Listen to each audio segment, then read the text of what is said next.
大家好，欢迎来到 Mia Mystery。1989年11月3日这天晚上，14岁的少女莉莉受邀前往一个冲浪俱乐部参加生日会。这是她升上高中以来的第一场派对，她自然是满心期待。没想到喧闹的一夜过去，隔天早上莉莉全裸的遗体在海滩上被人发现。是谁下的毒手？那一晚到底发生了什么事？莉·米尔斯1975年7月24日出生，案发时14岁，家人朋友都叫她莉莉。莉莉的父母在她7岁那年离婚，她和母亲罗宾·曼塞尔、继父布拉德·希尔曼及妹妹杰西一起住在澳洲东海岸西南威尔斯州的郊区小镇佛恩湾。莉莉很喜欢上学，闲暇时间她喜欢和朋友一起看电影、逛街及溜冰。莉莉的妈妈及外婆认为她就是个典型的青少女。1989年年初，莉莉随着家人搬家，转学到离家较近的纽卡尔斯高中念8年级。同年的11月3日，学校中有一位10年级生要举办生日派对，广发邀请卡，莉莉也收到了邀约。对像莉莉这样一个未成年青少女来说，参加这样的聚会需要有父母的同意。莉莉向母亲保证派对现场会有成年人监督，才获得同意能在派对待到晚上11点。事实上，派对现场只有2位成年人，为担任门卫的18岁青少年马修·韦伯斯特及19岁的盖伊·威尔逊。他们显然起不到一般成年人的监督作用。莉莉对于她的第一场青少年聚会感到非常的兴奋期待。单纯的莉莉没想到的是，这场生日派对和她想象的截然不同。在这种青少年的派对上，吸毒、酗酒、性交都很常见，而她及其他几位未成年少女之所以获邀参加，只是因为几位青少年想把他们灌醉，并与他们发生性关系。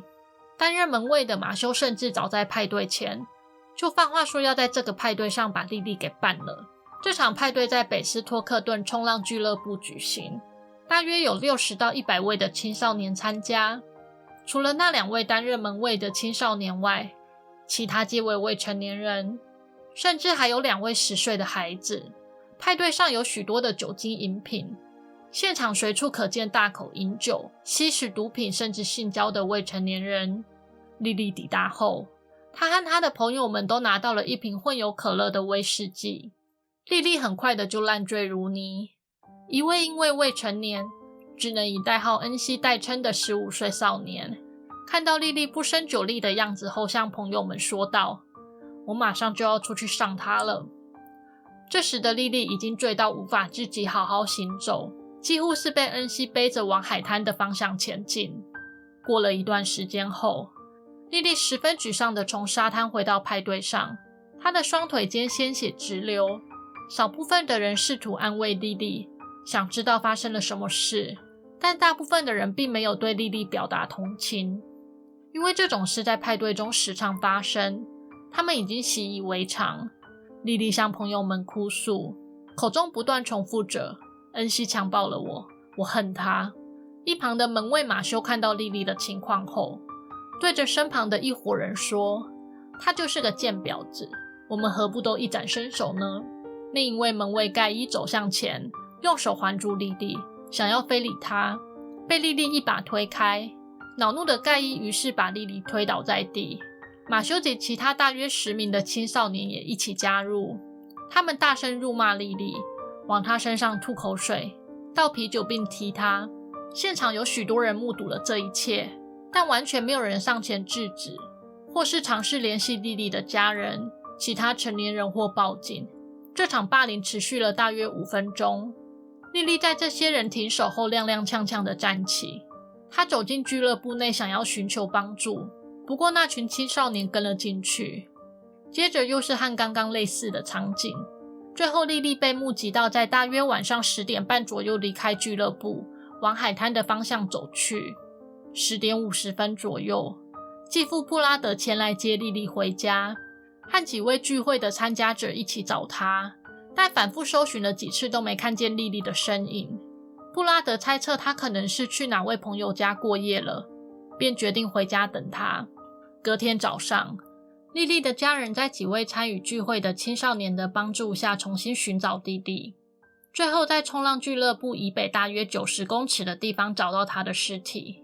她的尸体呈现仰卧，双腿分开，身上只穿着鞋子和袜子，内裤和短裤都挂在右脚踝上，衣服及内衣散落在旁边还有一块血迹斑斑，重约 5.6 公斤的石头，最远的血迹距离遗体有大约 2.8 公尺远。根据法医的尸检报告，莉莉生前遭到多次大力击打，光头部就至少3次，下巴、肋骨及内脏皆有多处损伤，颈部也有手指掐伤的痕迹，死因为颅骨骨折和脑损伤。另外，莉莉被谋杀前明显有遭受性暴力的痕迹，证据表明她在派对前还是个处女。她的处女膜及阴道左侧内部有大量淤伤，外阴部还有2道撕裂伤。她的生殖器上所受到的大部分损伤为刚性物体所致，极有可能是啤酒瓶。尸检并未从她的体中找到精液。莉莉案件的恶劣性质在澳洲引起震撼，大约20名的警探对此案件展开调查，交叉核实参与派对的几十名青少年的证词。最后有3位嫌疑人进入警方的视野，分别是2位门卫马修、韦伯斯、盖伊、威尔逊及15岁的少年恩西。恩西向警方承认自己曾与莉莉发生性关系，不过双方是你情我愿的。盖伊起初否认自己有任何的不当行为，之后受审时承认自己曾推倒莉莉，并往她身上倒酒及吐口水，也曾朝她丢空酒瓶。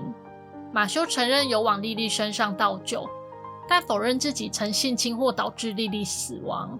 他说自己在派对后前往附近酒馆，之后又改口说只是在附近散步。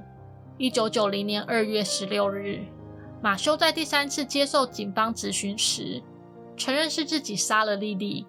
他说那天晚上他在找自己藏的啤酒时看到莉莉，两人皆从海滩的方向走去。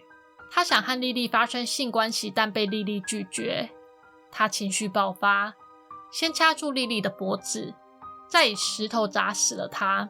他说会杀害莉莉是因为害怕她受强暴而尖叫。1990年2月28日，恩西在和未成年发生性关系上认罪，被判处在拘留所羁押6个月。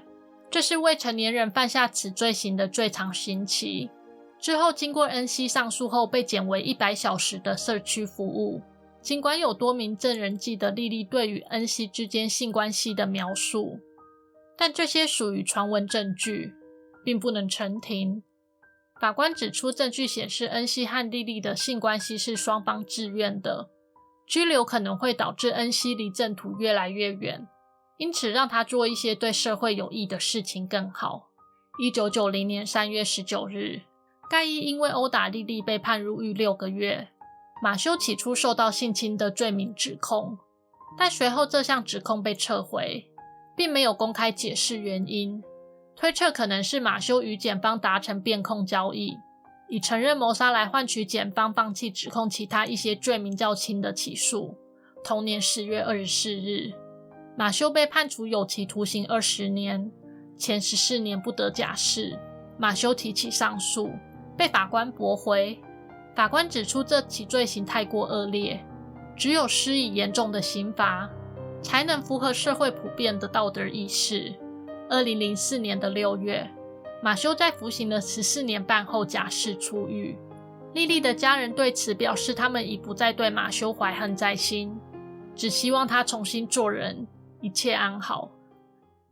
这起案件中有许多地方遭受大众批评，首先是警方办案的效率问题。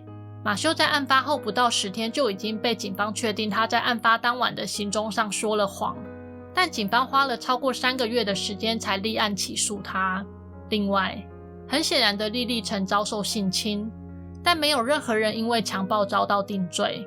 最后，仅有少数人为霸凌莉莉受到惩罚。尽管有很多人向警方承认参与围殴莉莉，却只有盖伊一人为此受到起诉。莉莉的母亲曾向警方询问其他人未被起诉的原因，警方却反问她是否知道展开调查所需要花费的成本有多高。1993年，莉莉的母亲及妹妹经受害人赔偿案件获判近3万元澳币的赔偿金，经过上诉后赔偿金额增加至13万4千多元。法官并且承认无论是谁实行了性侵犯，加害者皆没有被绳之以法。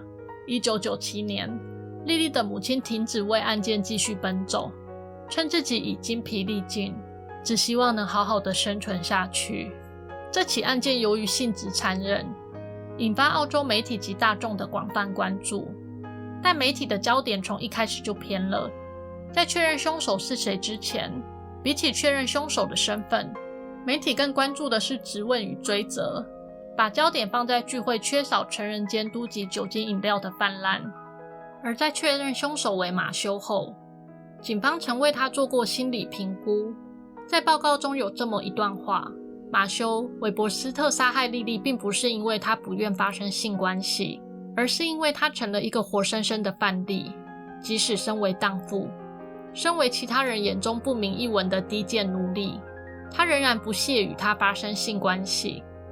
这段话的意思并不是指莉莉是荡妇，而是马修认为莉莉是荡妇。